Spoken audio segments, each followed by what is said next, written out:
Assalamu alaikum dear students. So now we continue to our chapter number 3rd, whose lecture number 2. तो आज हम इस chapter का दूसरा लेसन स्टार्ट करेंगे, जिसमें आज हम सीखेंगे कि हमारी ज़मीन की गर्म होने की वजूहात क्या हैं, कि हमारी ज़मीन हॉट क्यों होती है, गर्म क्यों होती है. सो पेज नंबर 34 निकाल लीजिए. Why our earth being hot, यानी जो हमारी ज़मीन है वो गर्म क्यों हो रही है, उसके पीछे क्या वजूहात हैं.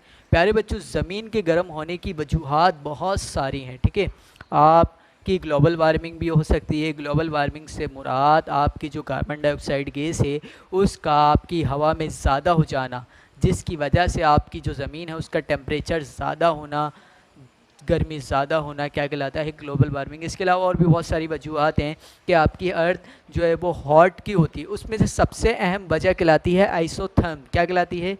आइसोथर्म की वजह कहलाती है. पेज नंबर 34 अब निकालें. जी, निकाल लिया सब ने, वेरी गुड. तो सबसे पहली जो वजह कहलाती है वो कहलाती है इंसोलेशन. क्या कहलाती है? इंसोलेशन. आइसोथर्म क्या होती है वो भी आगे स्टडी करेंगे. इंसोलेशन के बारे में देख लेते हैं कि इंसोलेशन से क्या मुराद है. तो प्यारे बच्चों, इंसोलेशन से मुराद सूरज की शुआओं का ज़मीन तक पहुंचना और पहुंचने के बाद ज़मीन पर मुख्तलिफ हिस्सों में डिस्ट्रीब्यूट हो जाना. This is called insolation. अगर इसकी डेफिनेशन देखें, incoming solar radiation receive by earth. Incoming solar radiation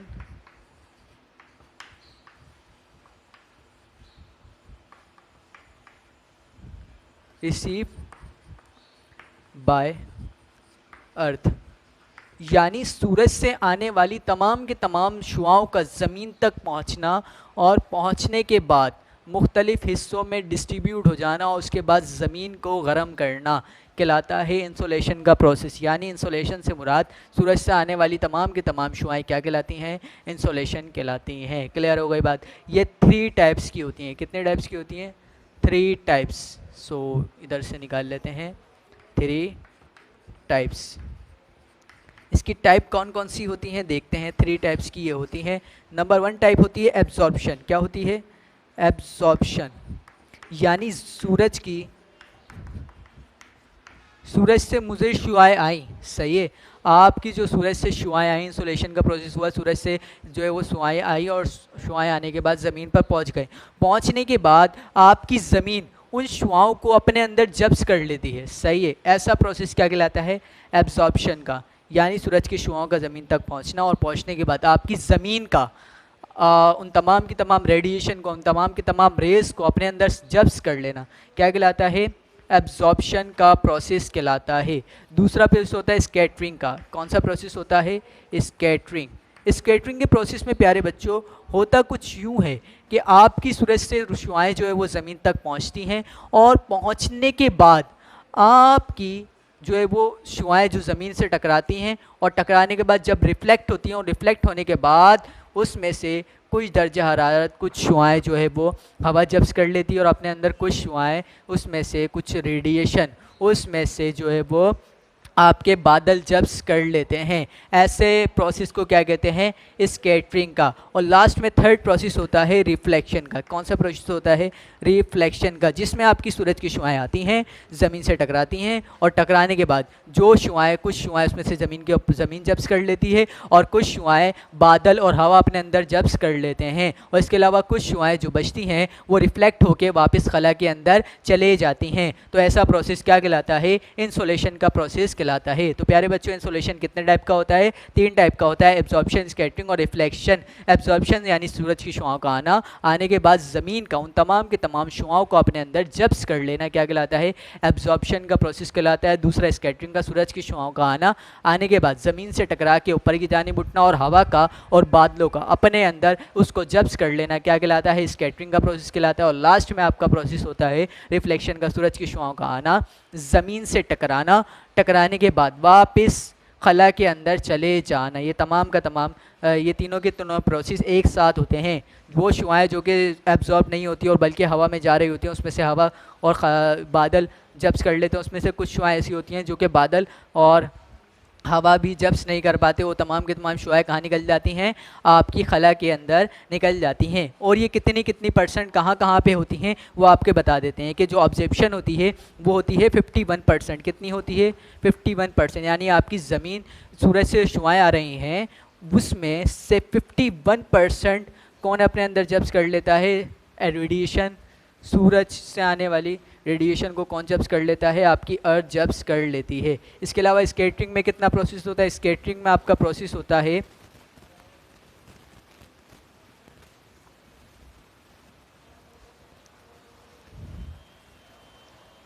तकरीबन 45%। कितना होता है?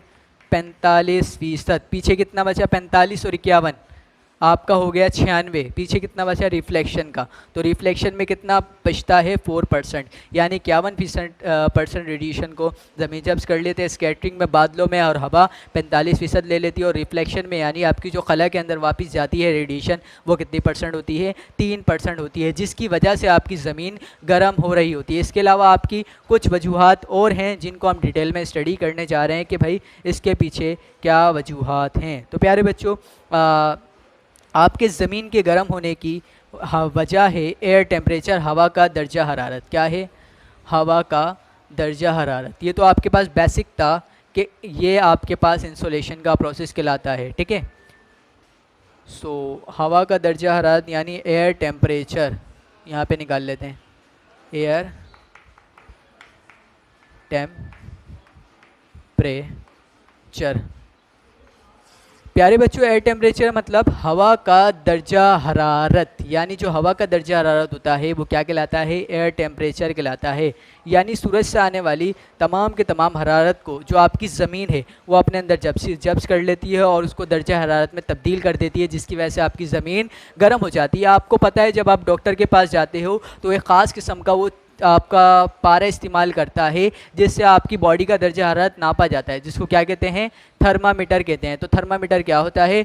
आपके बॉडी का या फिर ज़मीन का टेम्परेचर नापने के लिए जो आला इस्तेमाल किया जाता है, दर्जा हरारत नापने के लिए जो आला इस्तेमाल किया जाता है, वो क्या कहलाता है? टेम्परेचर, थर्मामीटर कहलाता है। तो हम लिख सकते हैं कि जो आपका थर्मामीटर है वो क्या है? थर्मोमीटर, मेजरमेंट ऑफ टेम्परेचर क्या कहलाता है? मेजरमेंट ऑफ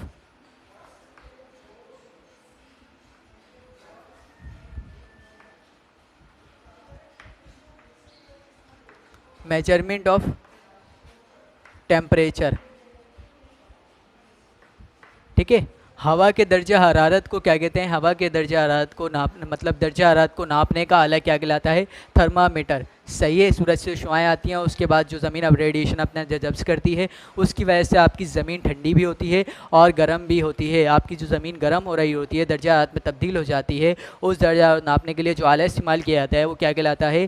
थर्मामीटर कहलाता है। आप अगर डॉक्टर वगैरह के पास जाते हैं और अगर आपको बुखार होता है तो डॉक्टर आपका बुखार चेक करने के लिए एक ख़ास किस्म का पारा इस्तेमाल करता है। सही है। नोकीला सा होता है, आपकी ज़बान के नीचे रखता है।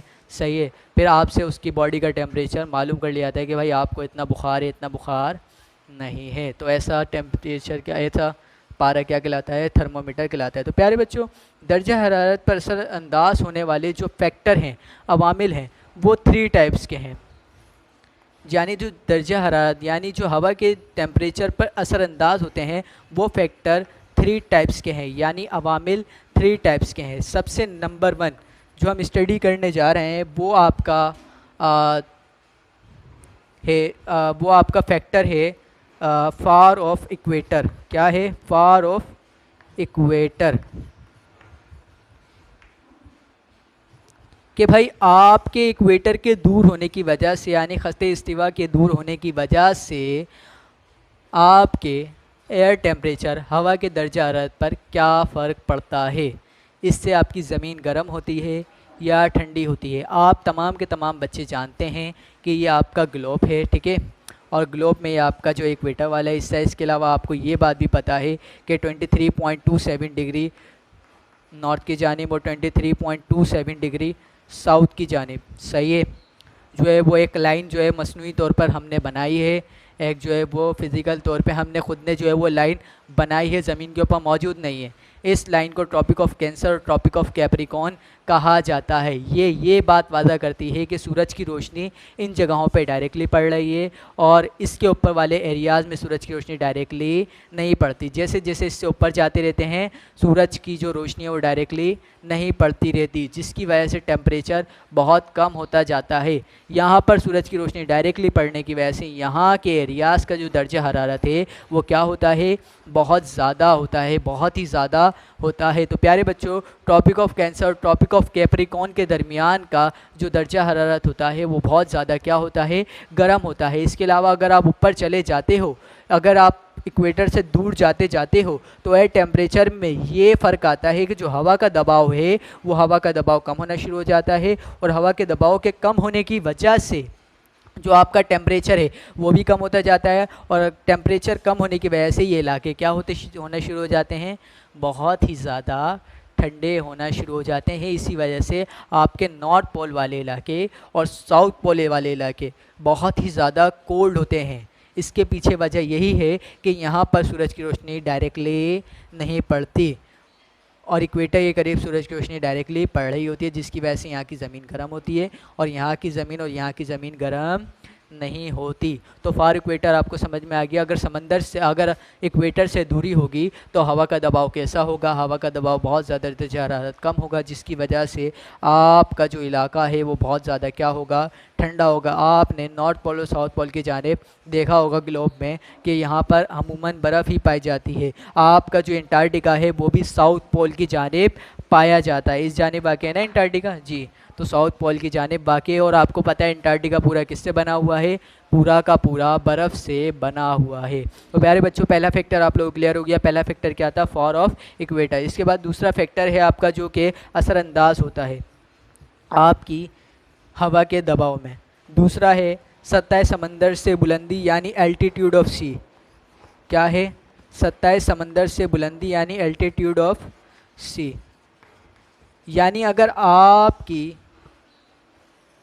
सतह समंदर से बुलंदी है, आप सतह समंदर से ऊंचाई की जानिब जा रहे हो, तो प्यारे बच्चों याद करिए, मैंने आपको इसके पहले लेक्चर में एक बात बताई थी कि आपका जो हवा है, आपकी जो हवा है, इसका जो 99% है, यानी जो आपके एटमॉस्फेयर है, इसमें जो गैसेस शामिल हैं, जितनी भी गैसेस शामिल है, उसमें से जो 99% है वो 1 किलोमीटर से लेके 40 किलोमीटर के दरमियान में वाक़े है। उसके ऊपर 40 किलोमीटर से लेके खला तक जो आपका स्पेस जा रहा है उस तक सिर्फ 1% गैसेस मौजूद हैं, जिसकी वजह से उसके ऊपर जो इलाके हैं उधर हवा का दबाव बहुत ज़्यादा कम है। उसके पीछे वजह यह है कि जो आपकी ज़मीन है उसके नीचे पाई जाती है ग्रेविटेशनल फोर्स, जो कि हर चीज़ को अपनी जानिब खींचती है। सपोज दैट मैं चौक को ऊपर से छोड़ूं तो क्या चौक नीचे आएगी? बिल्कुल आएगी। चौक आ रही है, नीचे आ रही है। क्यों आ रही है? क्योंकि ज़मीन इसको अपनी तरफ खींच रही है, उसके नीचे ग्रेविटेशनल फोर्स पाई गई है जो कि तमाम चीज़ों को अपनी तरफ खींच रही है। ऐसी आपका हवा का भी है कि आपकी जो हवा है उसको भी ये जो ज़मीन के नीचे ग्रेविटेशनल फोर्स है उसको अपनी तरफ खींच रही है, जिसकी वजह से सारा का सारा हवा का दबाव ज़मीन की नीचे की तह वाली की ज़मीन की नीचे वाले हिस्से की जानिब हो चुका है और ऊपर की जानिब जो है वो हवा का दबाव नहीं है। हवा बहुत ही कम तादाद में पाई गई है, जिसकी वजह से हवा का टेम्परेचर बहुत ही ज़्यादा लो है। सारा का सारा टेम्परेचर कहाँ है? नीचे है। प्यारे बच्चों, जब हम ज़मीन के ऊपर जब मूव कर रहे हैं, इसके ऊपर हवा का दबाव भी पड़ा है, इसकी वजह से चल रहा है, और ज़मीन ग्रेविटेशनल फोर्स है उसकी वजह से हम मूव कर रहे हैं। सही है। जैसे जैसे ऊपर जाते जाते पहाड़ों के ऊपर चढ़ते हैं तो वहाँ पे हवा का दबाव बहुत ही कम होना शुरू हो जाता है और ऊपर चले आएंगे तो बहुत ज़्यादा कम हो जाएगा। हाँ, इसीलिए जब माउंटेनियर्स अपने साथ जब पहाड़ों के ऊपर क्लाइंबिंग करते हैं तो अपने साथ एक ख़ास किस्म का बैग रखते हैं जिससे उनको, और उनके साथ एक मास्क भी होता है जिससे उनको ऑक्सीजन प्रोवाइड हो रही होती है, क्योंकि पहाड़ों के ऊपर जब चढ़ते हैं तो आपको ऑक्सीजन वहाँ पर नहीं होती। उसके पीछे वजह यह है कि जो आपकी ऑक्सीजन है उसको तमाम के तमाम ऑक्सीजन भारी गैस है और इसी वजह से ग्रेविटेशनल फोर्स ज़मीन भी उसको अपनी तरफ खींच रही है और भारी होने की वजह से ज़मीन की नीचे वाली तह पर मौजूद है जहाँ पर हम लोग रह रहे हैं। ठीक है। अगर ऊपर जाएंगे, अगर सतह समंदर से ऊपर जाएंगे तो ऊपर जाने की वजह से आपका जो हवा का टेम्परेचर है वो कम होता हुआ चला जाएगा और एक वक्त ऐसा आएगा कि हवा का टेम्परेचर बिल्कुल ख़त्म हो जाएगा। ठीक है, बात समझ में आ गई। अगर आप सतह समंदर से ऊपर हैं तो हवा का दर्जा हरारत कम होगा। अगर आप सतह समंदर पर मौजूद है यानी समंदर की सतह पर, समंदर है, समंदर की सतह के लिहाज से मौजूद है, आपकी ज़मीन है, तो आपका हवा का दबाव बिल्कुल मेंटेन है। अगर आप सतह समंदर से यानी समंदर की सतह से ऊपर जाते हैं, सपोज दैट ये आपका समंदर है, अगर आप इसकी सतह से ऊपर जाते हैं, यहाँ पे पहाड़ है, सही है, सतह समंदर के साथ पहाड़ शुरू हो गया। अब यहाँ पे जो है वो पहाड़ है, अगर आप पहाड़ से ऊपर चढ़ें तो ऊपर चढ़ने की वजह से जो यहाँ पे हवा का दबाव होगा, तो यहाँ पे दबाव का दबाव होगा, ये दोनों सेम नहीं होगा। जैसे आप ऊपर चढ़ते जाएंगे हवा का दबाव क्या होता जाएगा, कम होता जाएगा। तो प्यारे बच्चों, एल्टीट्यूड ऑफ सी यानी सतह समंदर से बुलंदी के वक्त आपका हवा का दबाव क्या होता जाता है, कम होता जाता है। आप जितना ऊपर जाते जाते हैं हवा का दबाव उतना कम होता जाता है, जितना नीचे आते जाते हैं उतना हवा का दबाव मेंटेन होना शुरू हो जाता है। तमाम बच्चों को बात क्लियर हो गई। एल्टीट्यूड ऑफ सी यानी दूसरा फैक्टर क्या है, एल्टीट्यूड ऑफ सी, सतह समंदर से बुलंदी किस तरह से एयर टेम्परेचर पर हवा के दर्जा हरारत पर असरअंदाज होता है। Very good. इसके बाद आता है, यही वजह है कि जब ऊपर जाते हैं तो इसकी वजह से हवा का दर्जा हरारत कम होने की वजह से जो पहाड़ों के ऊपर है बर्फ़बारी होती है और वहाँ का जो टेम्परेचर है वो बहुत ज़्यादा लो हो जाता है, उसकी वजह से जो है वो बर्फ़ जमना शुरू हो जाती है। एक पॉइंट और मैं इसमें ऐड करता चलूँ कि आपका दर्जा हरारत कम होता है हवा के अंदर, वो 6.5 किलोमीटर फी 6.5 डिग्री सेंटीग्रेड फी किलोमीटर कम होता है। कितना होता है, 6.5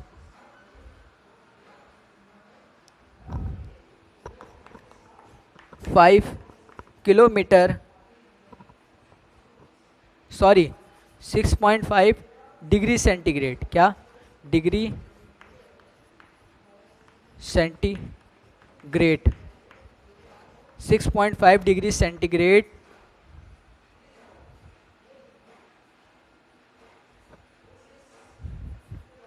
ऑफ 1 किलोमीटर क्या होता है, 6.5 डिग्री सेंटीग्रेड ऑफ 1 किलोमीटर जो है वो दर्जा हरारत क्या होता है, वो कम होना शुरू हो जाता है। अगर 1 किलोमीटर गए तो 6.5 डिग्री सेंटीग्रेड कम हो गया, और ऊपर जाओगे 6.5 डिग्री सेंटीग्रेड, और 1 किलोमीटर ऊपर जाओगे तो 6.5 डिग्री सेंटीग्रेड कम होता चला जाएगा। अगर आप 5 किलोमीटर ऊपर चले गए तो सपोज दैट यहाँ का टेम्परेचर है अभी 50 सेंटीग्रेड, अगर आप 5 किलोमीटर चले गए ऊपर तो वहाँ का टेम्परेचर क्या होगा, 0 सेंटीग्रेड, 0 नहीं, 6 से अगर 5 को तकसीम करें 30, तो वहाँ का दर्जा हरारत क्या होगा, 20 सेंटीग्रेड होगा। क्या होगा, 20 सेंटीग्रेड। अगर 1 किलोमीटर ऊपर चले आए, 6 किलोमीटर ऊपर चले आए, 6 किलोमीटर पहाड़ के ऊपर चढ़ जाएं तो वहाँ का सेंटीग्रेड जो होगा दर्जा हरारत 14 सेंटीग्रेड हो जाएगा। इसीलिए कहते हैं कि पहाड़ों के ऊपर बर्फ़ जमी हुई होती है। बर्फ़ जमने की वजह क्या है, ये है कि 6.5 डिग्री सेंटीग्रेड जो है वो हर 1 किलोमीटर के लिहाज से दर्जा हरारत क्या होता रहता है,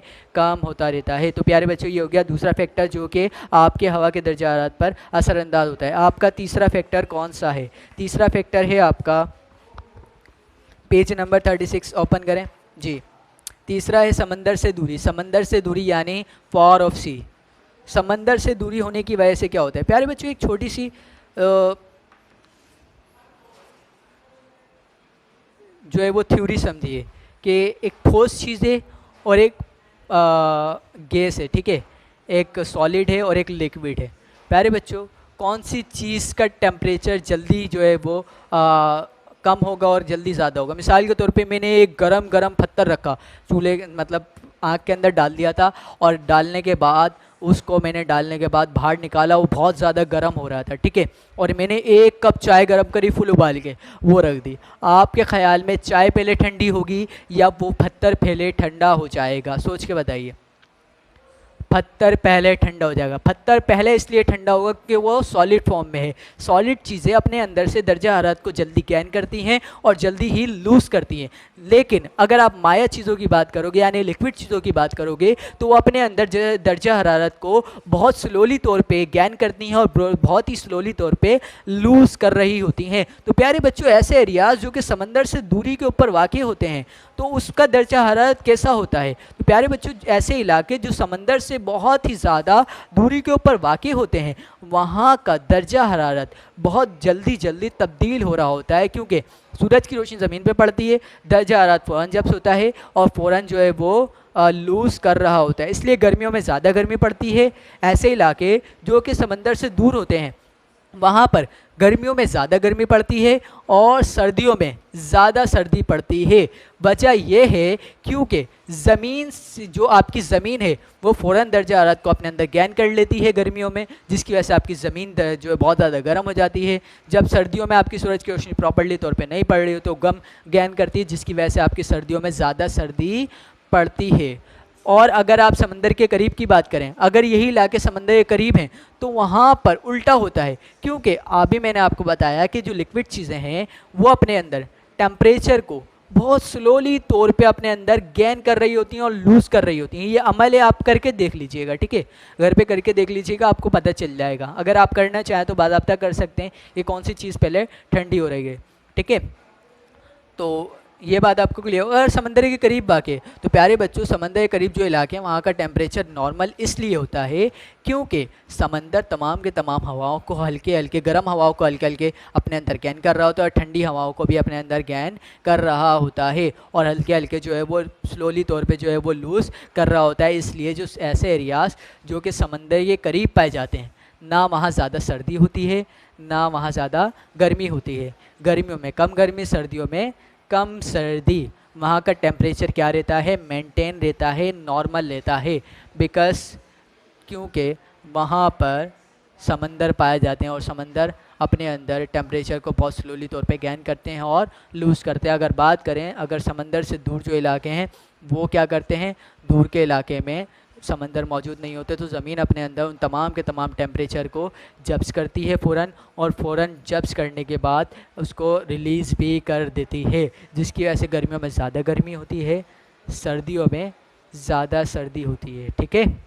इस बात को आप लोग ज़रा सोचिएगा। ये तीनों फैक्टर जो है वो आपके हवा के दर्जा हरारत पर असरअंदाज होते हैं। तो प्यारे बच्चों, आज जो हमने स्टडी किया आप लोगों को क्लियर है, वेरी गुड। सो प्यारे बच्चों, आप लोग एक डायग्राम बनी हुई है, ऐसे एरियाज़ बताए गए हैं जहाँ पर हवा का दर्जा हरारत एक सा है, ठीक है, आप मैप में देख सकते हो। इस ऐसे इलाके जिनका दर्जा हरारत जो है वो ऐसे इलाके जिनका हर दर्जा हरारत पूरे इलाके का सेम रहता है, ऐसे इलाके को कहते हैं आइसोथर्म। क्या कहते हैं, आइसोथर्म। मैंने आपको टॉपिक के शुरू में बोला था आइसोथर्म, लास्ट में बताऊंगा मैं आपको क्या होता है। प्यारे बच्चों, पता चल गया आइसोथर्म क्या होता है।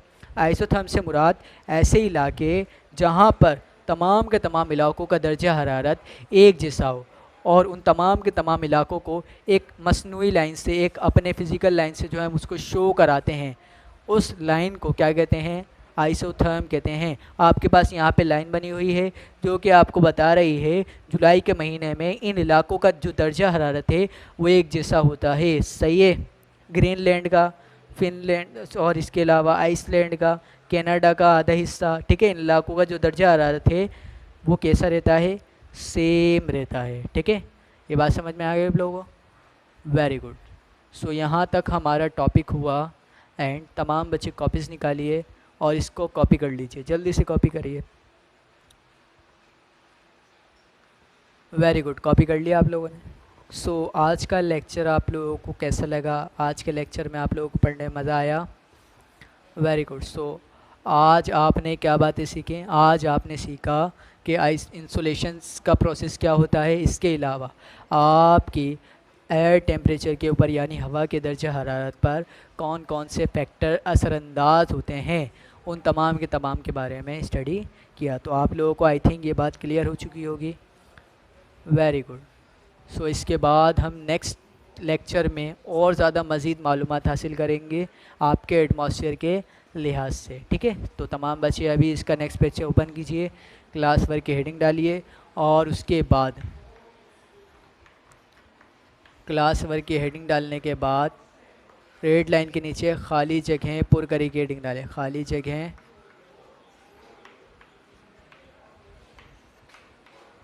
पुर करें की हेडिंग डालिए जल्दी से।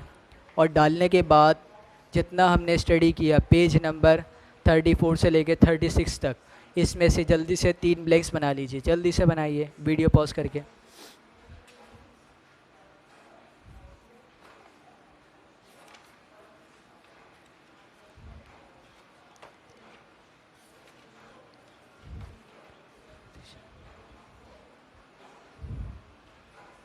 बना ली, वेरी गुड। इसके बाद सवालात की हेडिंग डालिए।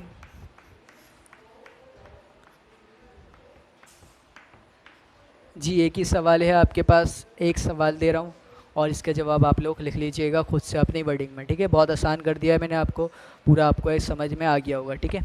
तो सवाल है आपका, हवा के दर्जा हरारत पर, हवा के दर्जा हरारत पर असरअंदाज